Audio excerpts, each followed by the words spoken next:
આકાશવાણી ભુજ સ્થાનિક સમાચાર નિહલ ઠક્કર વાંચે છે. નમસ્કાર. ગાંધીનગર ખાતેથી મહાકુંભ 2025 માટે નિઃશુલ્ક વોટર એમ્બ્યુલન્સને મુખ્યમંત્રી ભૂપેન્દ્ર પટેલ અને કેન્દ્રીય જળશક્તિ મંત્રી CR પાટીલની વિશેષ ઉપસ્થિતિમાં આજે ફ્લેગ ઓફ આપી પ્રસ્થાન કરાવવામાં આવ્યું હતું. આ વોટર એમ્બ્યુલન્સ દ્વારા કુંભમાં આવતા શ્રદ્ધાળુઓ માટે પાણીની વ્યવસ્થા કરવામાં આવી છે.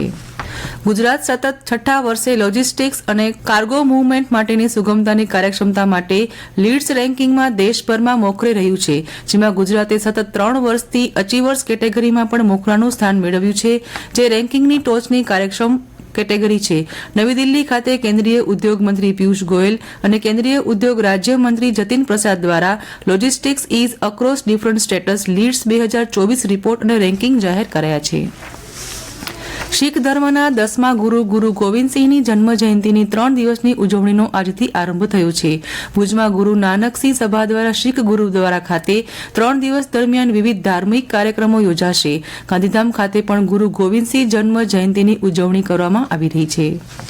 માંડવી તાલુકાના ગોધરા ગામની યુવતીની હત્યાના વિરોધમાં આજે ભુજ ખાતે સર્વ સમાજ દ્વારા વિશાળ મૌન રેલી યોજાઈ હતી. પરિવારને ન્યાય મળે તે માટે મોટી સંખ્યામાં મહિલાઓ, સાધુ સંતો અને વિવિધ સમાજો મૌન રેલીમાં જોડાયા હતા.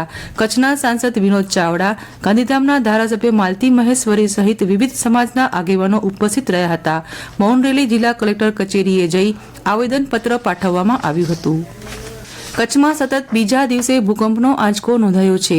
દુધઈથી 28 કિલોમીટર દૂર ઉત્તર દિશાએ બપોરે 4 અને 37 મિનિટે 3.8ની તીવ્રતાનો કંપન ગાંધીનગરના ઇન્સ્ટિટ્યૂટ ઓફ સિસ્મોલોજી રિસર્ચની કચેરીમાં નોંધાયો હતો. વર્ષ 2025ની શરૂઆત સાથે જ અત્યાર સુધી કચ્છમાં ભૂકંપના 3 હળવા કંપન નોંધાઈ ચૂક્યા છે. ગઈકાલે પણ 2.8ની તીવ્રતાનો આંચકો નોંધાયો હતો. ગત ડિસેમ્બર માસના અંતિમ પખવાડિયામાં હાડ થીજાવતી ઠંડી બાદ કચ્છવાસીઓને હવે ઠંડીમાં આંશિક રાહત મળી છે. રાજ્યનું સૌથી વધુ શીતમથક રહેતા નલિયામાં આજે લઘુત્તમ તાપમાન 9 ડિગ્રી અને જિલ્લા મથક ભુજનું લઘુત્તમ તાપમાન 13.4 ડિગ્રી તથા કંડલાનું 16.2 ડિગ્રી લઘુત્તમ તાપમાન નોંધાયું હતું. રાજ્યની સાથે કચ્છમાં ઠંડી ઘટતા ભુજ અને નલિયાની બજારોમાં સવાર અને મોડી સાંજ સુધી બજારમાં ચહલપહલ વધી છે. આજે 4 જાન્યુઆરીના દિવસે વિશ્વ બ્રેલ દિવસ તરીકે ઉજવવામાં આવી રહ્યો છે. પ્રજ્ઞાચક્ષુ અને આંશિક દ્રષ્ટિ ધરાવતા લોકો માટે સંદેશા વ્યવહારના સાધન તરીકે બ્રેલના મહત્વ અંગે જાગૃતિ લાવવા દર વર્ષે આ દિવસની ઉજવણી કરાય છે. ભારતમાં સરકારે પ્રજ્ઞાચક્ષુ લોકોને તેમના અધિકારો, શિક્ષણ, રોજગાર અને એકંદર સુખાકારી માટે સશક્ત બનાવવા અનેક પગલાં લીધા છે. કચ્છમાં પ્રજ્ઞાચક્ષુઓ માટે કામ કરતી વિવિધ સંસ્થા દ્વારા વિવિધ કાર્યક્રમો યોજાયા હતા. માંડવી નગરપાલિકા દ્વારા શહેરમાં ઘન કચરાના નિકાલ માટે 7 મિની ટ્રેક્ટર ટ્રોલી ખરીદવામાં આવ્યા હતા, જેનું ધારાસભ્ય અનિરુદ્ધ દવેના હસ્તે પ્રસ્થાન કરાવાયું હતું.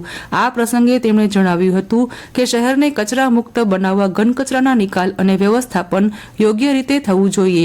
નવો વોર્ડ માટે મુકાયેલા વોર્ડમેન સફાઈ બાબતે જાગૃતિ બતાવે અને શહેરીજનો પણ આ વ્યવસ્થામાં સહયોગ આપે તેવી અપીલ કરી હતી.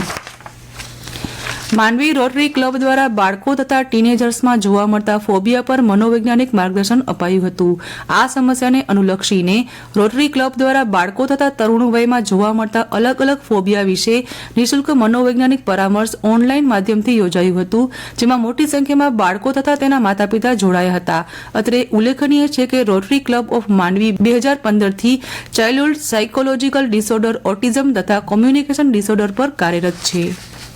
પાવરપટ્ટીના મુખ્ય મથક નિરોણા ગામ સ્થિત ગ્રામ હાટનું નખત્રાણા પ્રાંત અધિકારી, નાયબ તાલુકા વિકાસ અધિકારી સહિતના અધિકારીઓની ટીમે મુલાકાત લીધી હતી. સ્થાનિક કારીગર, ગામના સરપંચ સહિતના લોકો સાથે બેઠક યોજી અને ગ્રામ હાટમાં ખૂટતી સુવિધાઓ સત્વરે પૂર્ણ કરાશે તેવી ખાતરી આપી હતી. તો આ સાથે સ્થાનિક સમાચાર બુલેટિન પૂરું થયું. નમસ્કાર.